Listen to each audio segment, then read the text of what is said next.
आज lecture 16 start कर रहे हैं। Chapter number 4 सार्डिक। कल ही सार्डिक आपको स्टार्ट कराया था, जिसमें सार्डिक का प्रसार करना सिखाया था। कोटि 1x1 का वर्गाव्यू का, कोटि 2x2 के वर्गाव्यू का और कोटि 3x3 के वर्गाव्यू का।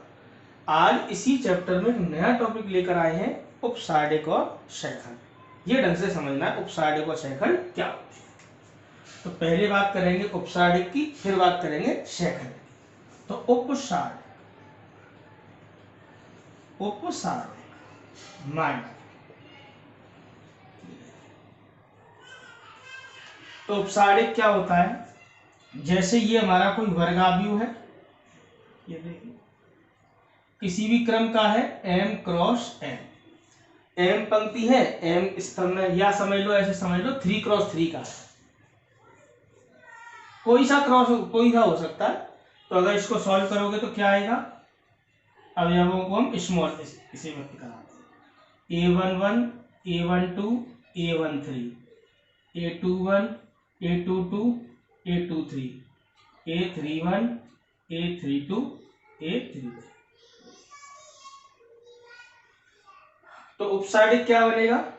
ये इसके अवयवों का, सार्डिक के अवयवों का। तो ये कोई वर्गाव्यू है जैसे, तो ए का सार्डिक क्या बनेगा? इस प्रकार a11, a12, a13, a21, a22, a23, a31, a32, a33। ये इसका सार्डिक हो गया। तो उपसार्डिक जो बनते हैं वो सार्डिक के अवयवों के बनते हैं, ना कि आव्यूह के अवयवों के। अब किस प्रकार निकाले जाते हैं उपसार्डिक? तो पहले सिंपल बात समझो, एआईजे का जो उपसार्डिक होता है, थ्योरेटिकल बात समझ लो, फिर मैं कराता हूं। एआईजे का उपसार्डिक क्या होता है? आईवी पंक्ति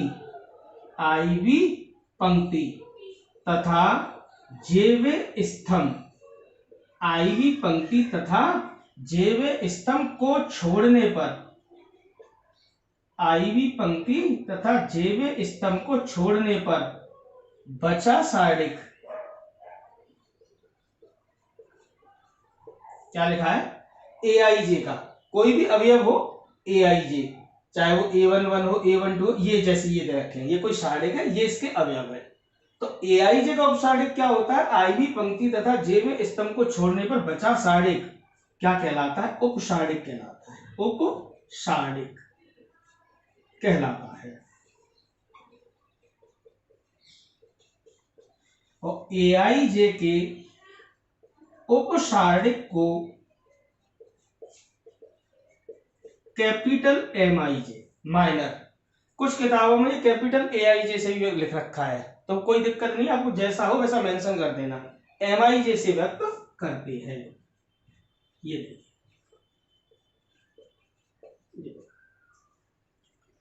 तो समझ में आ रही होगी बात। ए आई जे का उपसार्डिक क्या होता है? आईवी पंक्ति तथा जेवे स्तंभ को छोड़ने पर जो बचा सार्डिक होता है वो क्या कहलाता है? उपसार्डिक। ए आई जे के उपसार्डिक को हम एम आई जे से व्यक्त करते हैं। अब प्रत्येक अवयव का उपसार्डिक निकाला जा सकता है। जैसे a11 का उपसार्डिक चाहिए, a11 का उपसार्डिक, यहां से आपकी समझ में आएगा। तो a11 के उपसार्डिक को कैसे व्यक्त कराओगे आप? m11 से। किससे कराओगे? m11 से। जैसे स्मॉल aij का उपसार्डिक क्या था? mij। तो क्या होगा? क्या लिखा था? aij का उपसार्डिक क्या होता है? आईवी पंक्ति तथा जेवे स्तंभ को छोड़ने पर बचा सार्डिक होता है। तो अब a11 का उपसार्डिक क्या होगा? पहली पंक्ति छोड़ देंगे आप और पहला ही स्तंभ, और ये जो बचा सार्डिक होगा ये a11 का उपसार्डिक कहलाएगा। तो क्या क्या बचेगा यहां से?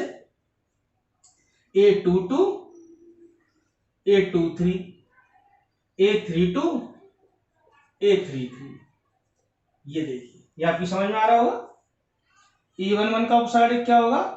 a11 कहां पर है? पहली पंक्ति में है, पहले स्तंभ में। तो पहली पंक्ति छोड़ देनी है और पहला स्तंभ। तो पहली पंक्ति और पहला स्तंभ छोड़ने पर जो बचा सार्डिक होगा वो इस a11 का क्या कहलाएगा? उपसार्डिक। और एआईजे के उपसार्डिक को किससे व्यक्त कराते हैं? एमआईजे से। तो a11 के उपसार्डिक को किससे व्यक्त करोगे? m11 से। इसका मान निकाल लेना बाद में।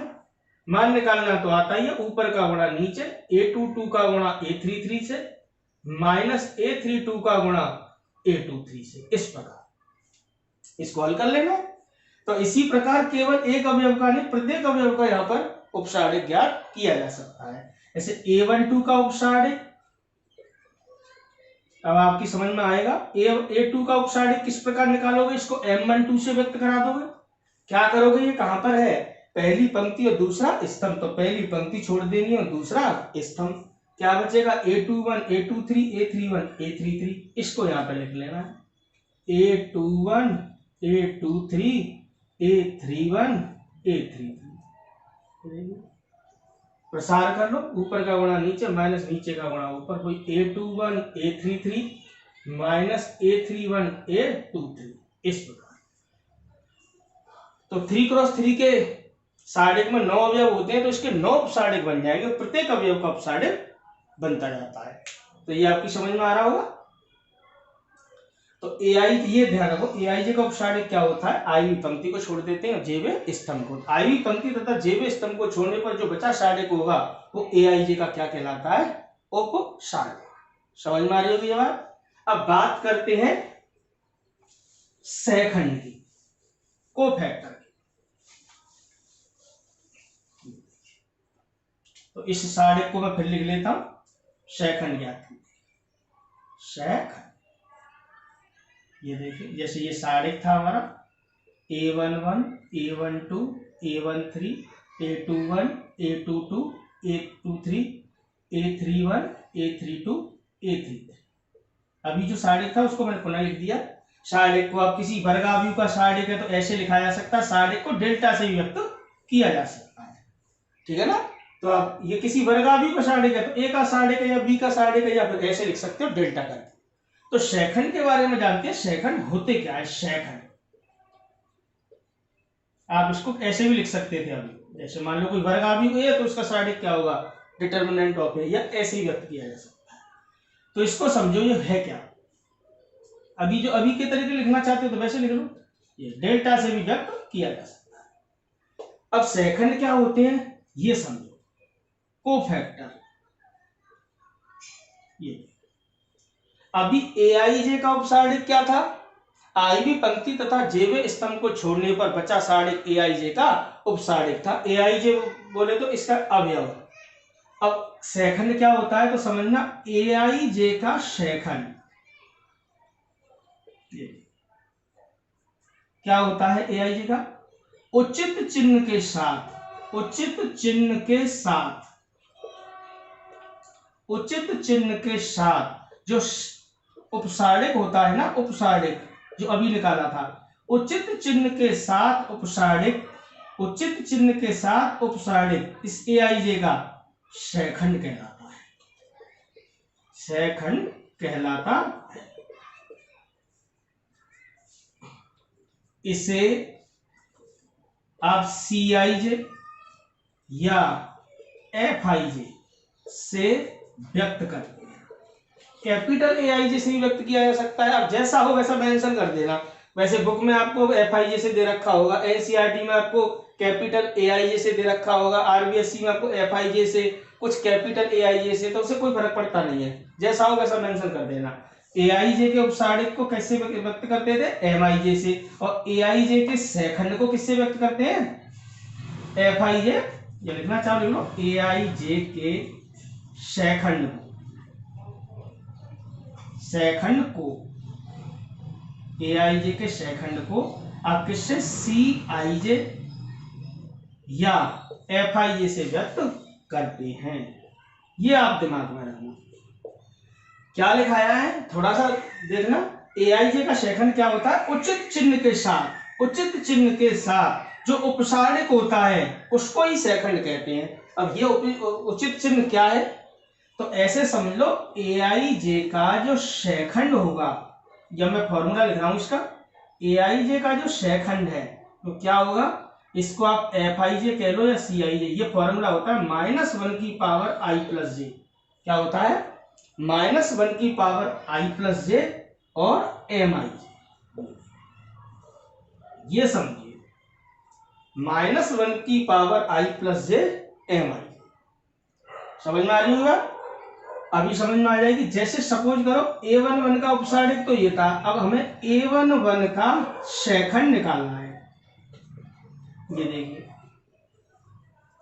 तो Aij का शेखंड क्या है? Fij माइनस 1 की power i plus J Mij। तो इसका शेखंड क्या हो जाएगा? इसको F11 कह सकते हो आप। क्या हो जाएगा? माइनस 1 की पावर 1 प्लस 1 M11।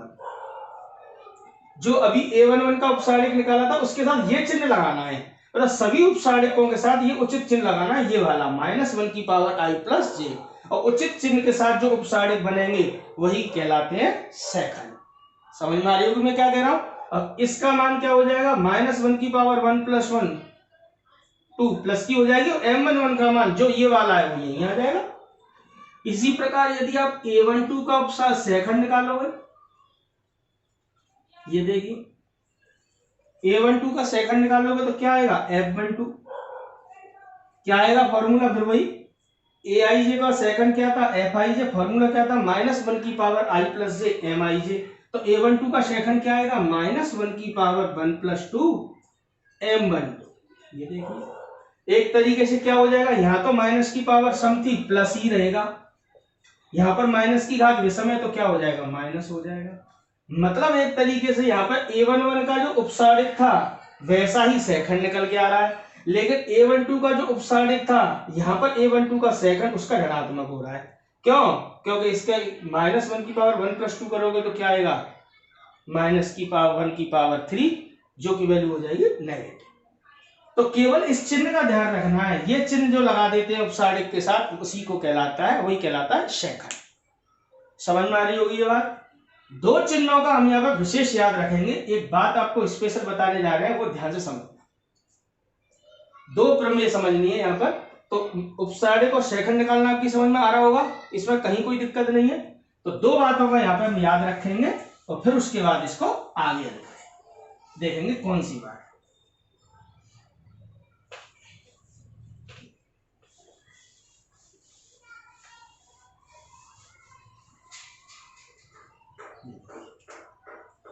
जैसे कोई भी सारणिक है, किसी भी आव्यूह की, वर्गाव्यूह की सारणिक है, इस प्रकार के उसके अवयव A1,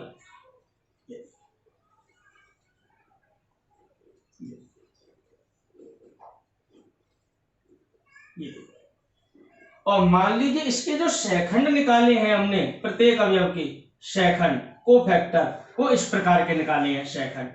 ये देखिए F11, F12, F13, F21, F22, F23, F31, F32, F33। समझना बात को मैं क्या बताने जा रहा हूं? मतलब ये कोई सारणिक है, ये उसके संगत शेखंड है। तो मैं क्या बात बताने जा रहा हूं, यदि किसी सारणिक की किसी पंक्ति अथवा स्तंभ का उसी पंक्ति अथवा स्तंभ के संगत शेखंडों के साथ गुणनफल का योग किया जाए तो ये मान सारणिक के मान के बराबर होता है। दोबारा से सुनो, सारणिक की किसी पंक्ति अथवा स्तंभ का उसी पंक्ति अथवा स्तंभ के संगत शेखंडों के साथ गुणनफल का योग सारणिक के मान के बराबर होता है, मतलब उसके प्रसार के बराबर हो जाता है।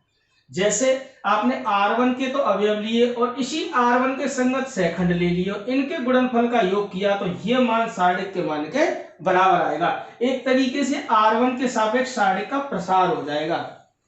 समझ रहे हो क्या हो जाएगा? R1 के सापेक्ष सारणिक का प्रसार। मतलब मैं ये कह रहा हूं सारणिक की, समझना बात को, सारणिक की किसी पंक्ति, सारणिक की किसी पंक्ति अथवा स्तंभ, तो एक ही बात है, पंक्ति अथवा स्तंभ का उसके संगत शेखंडों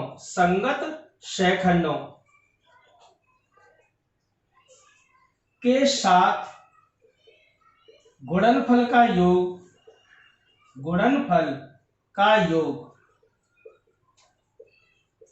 सारणिक के प्रसार कह लो या मान कह लो के बराबर होता है।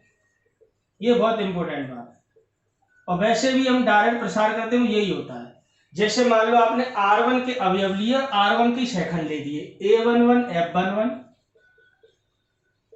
Plus A12 F12 plus A13 F13, तो ये पूरा मान सारणिक के मान के बराबर होगा। समझ में आ रही होगी बात। और वैसे ये क्या है, एक तरीके से R1 के सापेक्ष ही तो प्रसार हो रहा है। देखिए कैसे, इसको अगर मैं थोड़ा सा और शॉर्ट करके दिखाऊंगा आपको, तो इसका मतलब क्या हुआ, जैसे देखिए A11 F11 का मतलब क्या है, A11 का शेखंड क्या था, -1 की पावर 1 + 1 M11, उचित चिन्ह के साथ उपसारणिक क्या कहलाता है, शेखंड। A12 F12 का मतलब क्या हुआ, -1 की पावर 1 + 2 M12 प्लस, अभी समझाया था आपको A13 इसका मतलब -1 की पावर 1 + 3 F13, -1 की पावर क्या होगी, सम प्लस आएगा तो प्लस रहेगा। M11 का मतलब क्या करेंगे आप, पहली पंक्ति छोड़ देंगे, पहला स्तंभ, तो क्या बचेगा, यही तो बचेगा, ऊपर का गुणा लिखना चाहे लिख दो, A22 A23 A32 A33, -1 की पावर विषम करोगे क्या आएगा, माइनस का चिन्ह आ जाएगा। M12 के लिए उपसारणिक के लिए क्या कहोगे, पहली पंक्ति छोड़ दोगे, दूसरा स्तंभ क्या आएगा, A21 A23 A31 A33, ये देखिए पहली पंक्ति छोड़ दी, दूसरा स्तंभ। अब -1 की पावर 1 + 3 क्या हो गया, प्लस, तो प्लस का चिन्ह आ जाएगा यहाँ पर, क्या होगा, F13 पहली पंक्ति छोड़ दोगे, तीसरा स्तंभ, A21 A22 A21 A22 और A31 A32, ये समझ में आ रहा हो। अब इसको कैसे लिखते थे, तो ये ऊपर का गुणा नीचे, जैसा जैसा आप जानते थे, कल आपकी क्लास में यही समझाया था। ये देखिए ऊपर का गुणा नीचे माइनस नीचे का गुणा ऊपर, -A12 ऊपर का गुणा नीचे, A21 A33 minus A31 A23 plus A13 A21 A32 minus A31 A22। थोड़ा सा अटपटा लग रहा होगा, लेकिन कोई बात नहीं। अच्छा एक बात बताओ, कल आपको जो समझाया था उसके अनुसार R1 के सापेक्ष इसका प्रसार करो, तो R1 के सापेक्ष आप प्रसार करते तो चिन्हों को कैसे लेके चलते थे, plus minus plus minus plus minus plus minus plus. कल जो क्लास स्टार्ट कराई थी उसमें ऐसे प्रसार करते थे 3x3 के कोटि के सारणिक का, तो कैसे लेते थे, प्लस के A11 के लिए, प्लस के A11 के लिए पहली पंक्ति हट गई, पहला स्तंभ, इसका गुणा इससे A22 A33 minus A32 A23, तो यही लिखा है A22 A33 minus A32 A23, यही आया। प्लस माइनस A12 के लिए माइनस ही आया है, वो देखो A12 के लिए ये हटेगा ये हटेगा, A21 A33 A31 A23, आ रहा होगा समझ में, A21 A33 A31 A23 plus के A13 के लिए ये हटेगा ये हटेगा, A21 A32 minus A31 A22। तो कुल मिला के आप जब इसको हल करोगे तो ये एक तरीके से क्या हो रहा है, ये R1 के सापेक्ष प्रसार हो रहा है, R1 के सापेक्ष प्रसार हो रहा है, जो कि आप इस तरीके से करके देखा था कल आपने, ये लाइन लिखी थी, ये लाइन लिखी, तो R1 के सापेक्ष ही प्रसार हो गया। तो ये बात आपकी समझ में आ गई होगी कि सारणिक की किसी पंक्ति अथवा स्तंभ के अवयवों का उसके संगत शेखंडों के साथ गुणनफल का योग सारणिक के प्रसार के या उसके मान के बराबर होता है। जैसे R1 के अवयव ले लिए, उसी के शेखंड ले दिए, इनके गुणनफल का योग सारणिक के मान के बराबर होता है, मतलब एक तरीके से R1 के सापेक्ष प्रसार हो जाता है। तो ये आपकी बात समझ में आ गई है, ये पूरा मैटर। अब जैसे जरूरी नहीं है आपने R1 लिया, आपने कुछ और ले लिया, मान लो यहाँ पे तो क्या ले लिए, एक तरीके से R1 के अवयव R1 के ही शेखंड, जैसे मान लो C2 के अवयव ले दिए A12 और उसी के शेखंड ले लिए F12 A22 F22 A32 और F32, तो एक तरीके से ये क्या हो गया, ये भी मान सारणिक के मान के बराबर होगा। मतलब यहाँ पे आपने C2 के तो अवयव लिए और उसी के लिए शेखंड, तो जरूरी है पंक्ति के, तो एक तरीके से क्या हो गया, आप समझ रहे हो, ये C2 के सापेक्ष प्रसार हो गया, C2 के सापेक्ष प्रसार हो गया एक तरीके से, मतलब दूसरे स्तंभ के सापेक्ष प्रसार हो गया इसका, A12 F12 A22 F22 plus A32 F32। तो ये मैंने लिखा है पंक्ति अथवा स्तंभ। पंक्ति भी ले सकते हो और स्तंभ, लेकिन जो पंक्ति लिया उसी के शेखंड लेने हैं या जो स्तंभ लिया उसी का स्तंभ लेना है। तो ये मान सारणिक के मान के बराबर होता है। ठीक, यहां पर एक गुणधर्म और समझा देते हैं, हालांकि ये सारणिक के गुणधर्म जब पढ़ाएंगे तब आपकी समझ में आएगा। ये देखिए गुणधर्म क्या है कि जैसे मैंने R1 के अवयव लिए और उसी के संगत शेखंड लिए तो ये गुणनफल का योग सारणिक के मान के बराबर होता है। लेकिन जैसे R1 के अवयव ले दिए और R2 के शेखंड ले दिए तो इनके गुणनफल का योग कितना हो जाएगा? 0। ये अलग गुणधर्म है, आगे जाके काम आएगा।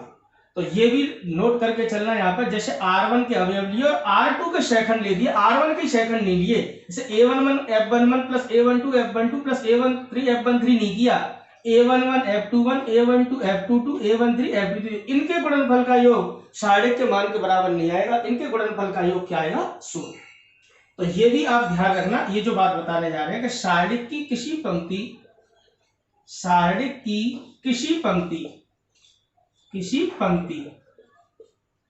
अथवा स्तंभ का किसी अन्य, ये ध्यान रखना, किसी अन्य पंक्ति अथवा स्तंभ के संगत शेखंडों के साथ गुणनफल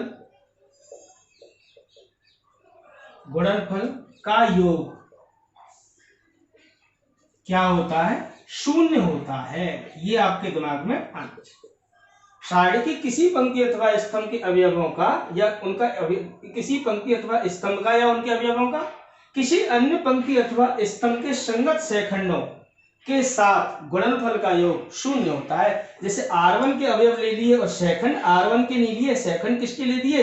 R2 के, तो इनके गुणनफल का योग क्या हो जाएगा? 0। जैसे A11 F21 प्लस A12, ये अवयव ले रहा हूं, ये शेखंड F22 प्लस A13 F23 बराबर किसके हो जाएगा? 0।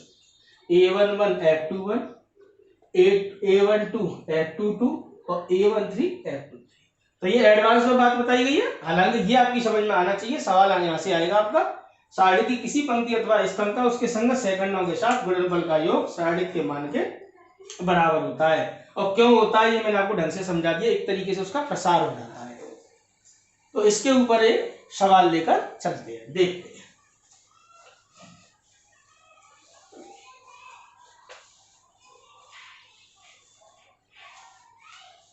तो देखिए एक तो सवाल इसी के ऊपर है, तो प्रश्नावली, फिर इसका नया टॉपिक आगे बढ़ेगा।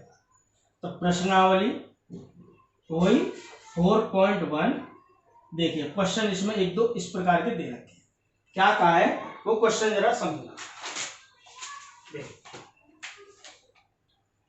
प्रश्नावली 4.1 आपको इसी प्रकार का सवाल था, बाकी तो सारे कर लिए होंगे। इसमें थोड़ा सा क्या है, क्वेश्चन नंबर 5 में क्या कहा है, निम्न सारणिक में प्रथम स्तंभ के अवयवों की उपसारणिक एवं शेखंड लिखकर इसका मान भी ज्ञात कीजिए। स्पेशल का है क्वेश्चन नंबर 5वें का पहला, ये आपने नहीं कर पाया होगा इसीलिए मैं इसको करा देता हूं। डेल्टा बराबर, डेल्टा करके लिख लो, अगर आव्यूह ए है उसका सारणिक है तो डिटर्मिनेंट ऑफ ए कहते हैं, और सिंपल डायरेक्ट सारणिक दे रखा है कोई तो डेल्टा करके मेंशन कर देते हैं उसको। तो क्या दे रखा है, 1 - 3 2 1 - 3 2 4 - 1 4 - 1 2 3 5 2 3 5 2 1 - 3 2 4 - 1 2 1 - 3 2 4 - 1 2 और 3 5 2। अब आपको क्या करना है, इसके उपसारणिक निकालने, किसके? द्वितीय प्रथम स्तंभों के अवयवों के उपसारणिक एवं शेखंड। क्या कहा है, प्रथम स्तंभ के अवयवों के उपसारणिक एवं शेखंड लिखकर समझो क्वेश्चन क्या कह रहा है, शेखंड लिखकर प्रथम स्तंभ के अवयवों के उपसारिक एवं शेखंड लिखकर इसका मान ज्ञात की, मान ज्ञात की। तो एग्जाम में इस प्रकार का लिख के आएगा, ठीक है ना। अब कुछ नहीं लिख के आए तो किसी भी पंक्ति अथवा किसी भी स्तंभ के साथ प्रसार कर देना, कोई फर्क नहीं पड़ेगा। तो इसको सॉल्व करा लो। देखिए प्रथम स्तंभ के अवयव ये वाले हैं, ठीक है। अगर दे देखिए डेल्टा बराबर ये देखिए 1 - 3 2 4 - 1 2 3 5 2, इस प्रकार इन अवयवों का स्थान देखा जाए तो क्या है, A11 A12 A13 A21 A22 A23 A31 A32 A33, इस प्रकार इनका अवयवों का स्थान है। तो प्रथम स्तंभ हमारा ये है, मतलब प्रथम स्तंभ के अवयव ये है, ये पहला स्तंभ है, ये दूसरा स्तंभ है, ये तीसरा स्तंभ है। पहली पंक्ति, दूसरी पंक्ति, तीसरी, R1 R2 R3 and C1 C2 C3। तो प्रथम स्तंभ हमारा कौन है, ये वाला। इसके अवयवों का आपको क्या निकला है, पहले तो उपसारिक लिखनी है और उसके शेखंड। जैसे वन एक तरीके से क्या है, A11 का आपको निकालना है उपसारिक। अब A1 का उपसारिक कैसे निकाला जाए, अभी बताया था। AIJ का उपसारिक क्या था, आई भी पंक्ति और जे स्तंभ को छोड़ने पर बचा सारिक था, वो उपसारिक था। और उसको कैसे व्यक्त कर रहे थे, MIJ से। तो A11 के उपसारिक को कैसे व्यक्त कराएंगे आप, M11 से। किससे कराएंगे, M11 से। क्या करेंगे, पहली पंक्ति छोड़ देंगे, पहला स्तंभ। तो पहली पंक्ति छोड़ दी, पहला स्तंभ। तो पहली पंक्ति पहला स्तंभ -1 2 एंड 5 2, ये चार अवयव बचेंगे। ये समझ में आ रही होगी बात। A11 का उपसारिक निकालना समझ में आ रहा है कि नहीं आ रहा है, ये बताइए। आ रहा होगा समझ में। तो A1 का उपसारिक क्या होगा, यहाँ से A11 का पहली पंक्ति छोड़ देंगे, पहला स्तंभ। पहली पंक्ति छोड़ दी, पहला स्तंभ, -2 -1 2 5 2, इसको हल करा लेना है। तो क्या आएगा, -2 हो जाएंगे और 5 दूनी 10, -10, क्या आएगा, -10। अब यहीं पर निकाल लो इसका शेखंड, इसी का तुरंत निकाल लो। शेखंड क्या होगा, ये तो हो गई उपसारिक, A11 का उपसारिक। अब इसी का निकालो यहाँ पर शेखंड, वही 1 या A11 का शेखंड। ये तो उपसारिक हो गई, शेखंड क्या होगा, इसको आप कहोगे F1। क्या लिखा था, उचित चिन्ह के साथ उपसारिक क्या कहलाता है, शेखंड। तो क्या लगाना है, -1 की पावर I + J, मतलब 1 + 1 M11।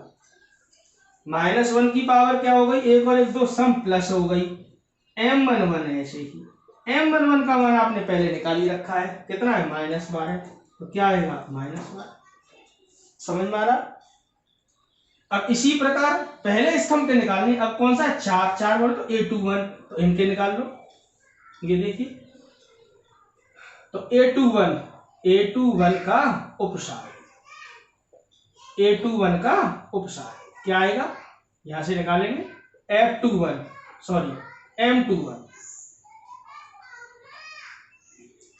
समझ में आ रही होगी ये बात। तो क्या आएगा, यहां से M21 का मान, दूसरी पंक्ति छोड़ देनी है, पहला स्तंभ जो है वो छोड़ देना है। क्या बताएगा उपसारिक, आई भी पंक्ति और जे स्तंभ को छोड़ने पर। तो दूसरी पंक्ति और पहले स्तंभ को छोड़ दो, तो -3 2 5 2, -3 2 5 2, इसको हल करा लीजिए।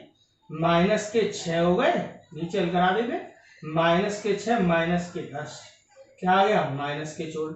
और यहां से शेखंड निकालेंगे तो क्या आएगा, -16। समझ में आया, शेखंड निकालेंगे तो क्या आएगा, F21। कैसे निकालेंगे, यहां से -1 की पावर 2 + 1 M21।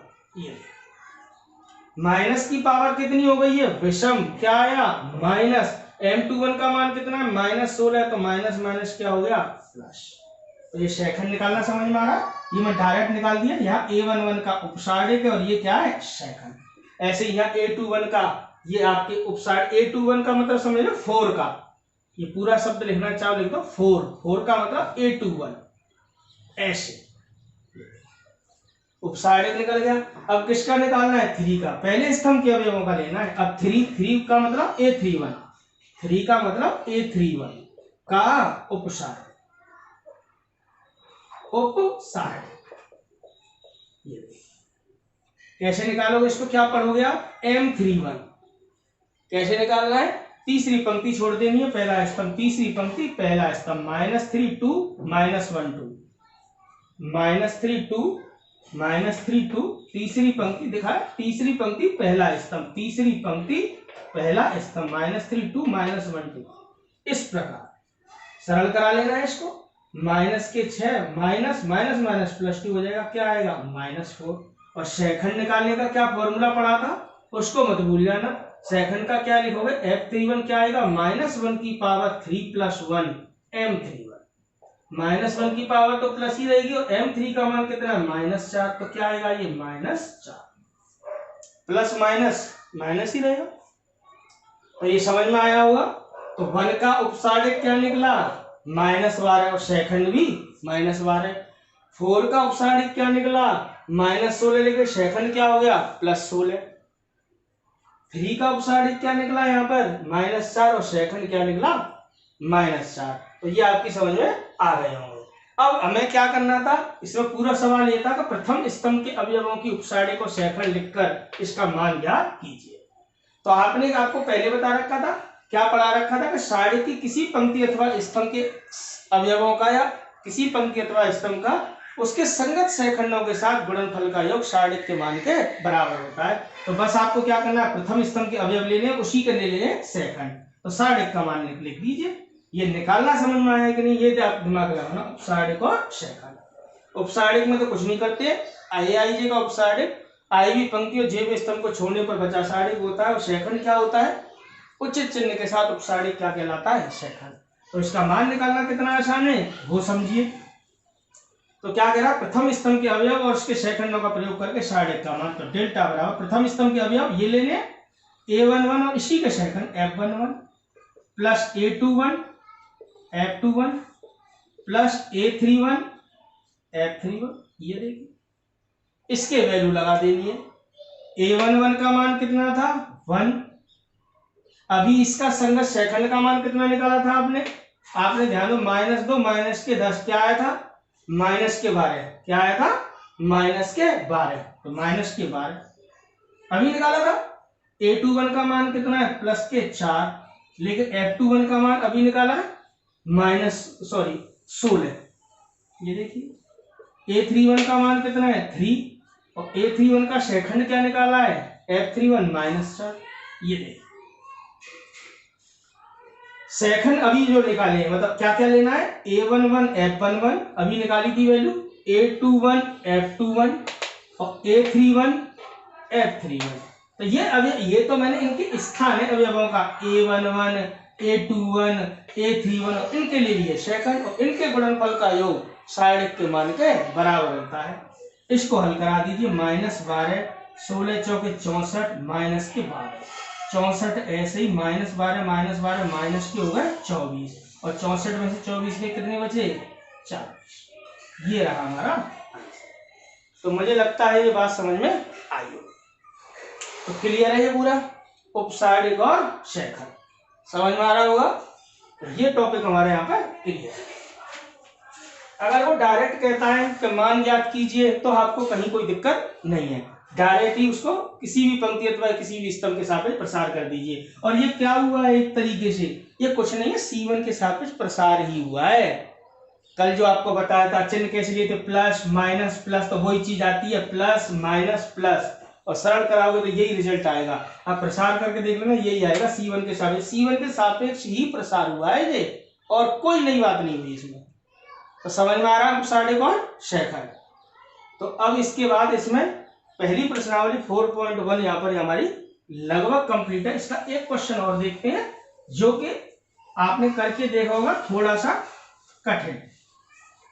आपके नेक्स्ट क्लास में सारणी के चलाएंगे गुणधर्म। गुणधर्म आपको समझ में आने चाहिए, तभी सारणी का जो 3 नंबर वाला जो सवाल आता है ना, सिद्ध करने वाला, प्रूफ वाला, वो आप अटेंड कर जाओगे, आसानी से कर जाओगे। गुणधर्म एक बार क्लियर होने चाहिए। तो इसी का एक क्वेश्चन और लेते हैं।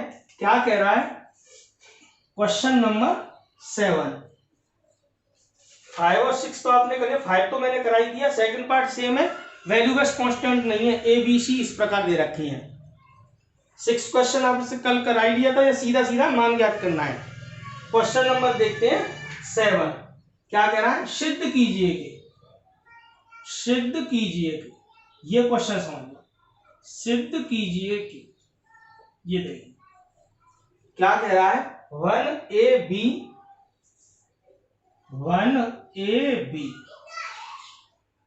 Minus a 1c minus b minus c 1, ये बराबर प्रूव करके लेके आना है किसके, 1 plus a square plus b square plus c square.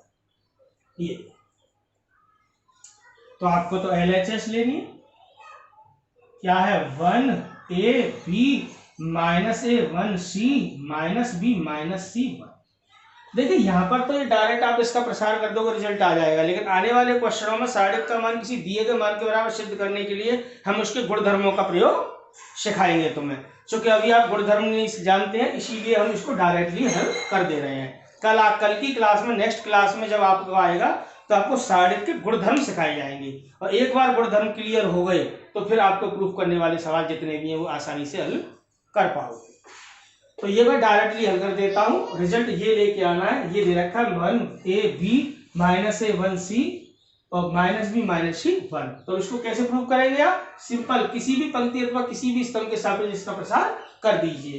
तो जैसे आपने क्या किया, r1 के सापेक्ष ही इसका प्रसार कर दिया, r1 के सापेक्ष प्रसार करना, केवल आपको क्या करना है, चिन्हों का विशेष ध्यान रखना है, प्लस माइनस प्लस, क्योंकि अभी आपको समझाएगा चिन्ह वही आते हैं, plus minus plus minus plus minus plus minus plus, कैसे भी चला लो एकांतर क्रम में आते हैं, plus minus plus plus minus plus plus minus plus plus minus plus, इस प्रकार स्थान के हिसाब से।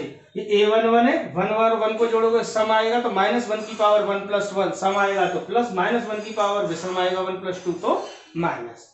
तो r1 के सापेक्ष जैसे हमने इसका प्रसार किया तो क्या आएगा, 1 प्लस 1 के लिए ये हटेगा, कौन कौन सा हटेगा, जहां पर है ये 1 कहां पर है, पहली पंक्ति और पहला स्तंभ, तो पहली पंक्ति हट जाएगी, पहला स्तंभ, तो क्या बचेगा, 1 का गुणा 1 से 1 आएगा, माइनस c का गुणा c से करोगे तो माइनस के c स्क्वायर आएगा, माइनस पहले से तो माइनस माइनस क्या हो जाएगा, प्लस, प्लस माइनस a के लिए यहां से क्या हुआ, ये हटेगा, ऊपर का गुणा नीचे, माइनस a का गुणा 1 से करोगे तो माइनस a आएगा, माइनस b का गुणा c से करोगे तो माइनस के bc लिखोगे तो माइनस माइनस क्या हो जाएगा, प्लस, प्लस माइनस, अब तीसरा क्या है, प्लस b के लिए ये हटेगा, माइनस a का गुणा c से माइनस ac, माइनस b का गुणा 1 से करोगे तो माइनस b, माइनस माइनस क्या हो जाएगा, प्लस।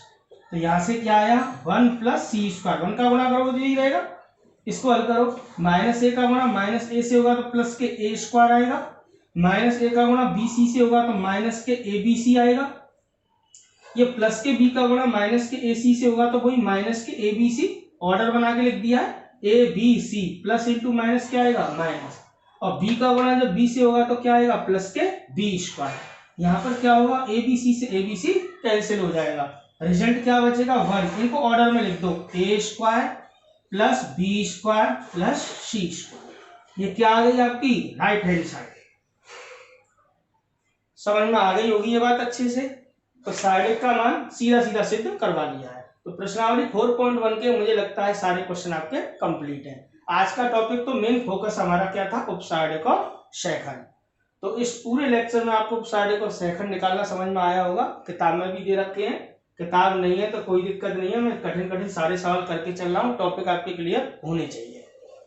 तो ये आज की क्लास में मुझे लगता है आपका सब कुछ समझ में आया होगा। नेक्स्ट क्लास चलाएंगे सारणिक के गुणधर्म। तो अगला जो क्लास आएगी वो गुणधर्मों की होगी, और गुणधर्म आपकी समझ में आ गए तो 110% इसका 3 नंबर जो सवाल आएगा बोर्ड एग्जाम में वो अटेंड आप कर जाओगे। तो गुणधर्म की क्लास कल की क्लास होगी। तो आज की क्लास में केवल आपको उपसारक और शेखंड इसको ढंग से समझना, सारणिक ज्यादा नहीं निकला है, अभी केवल 2 ही लेक्चर हुए, लेक्चर नंबर 15वां और 16वां। 1 से लेके 7 तक हमारा चैप्टर नंबर 2 कराया है, 8 से लेकर 14 तक में चैप्टर नंबर 3 हुआ है, और 15 और 16 से ये सारणिक जाएगी। तो आज की क्लास में केवल इतना है। Thank you.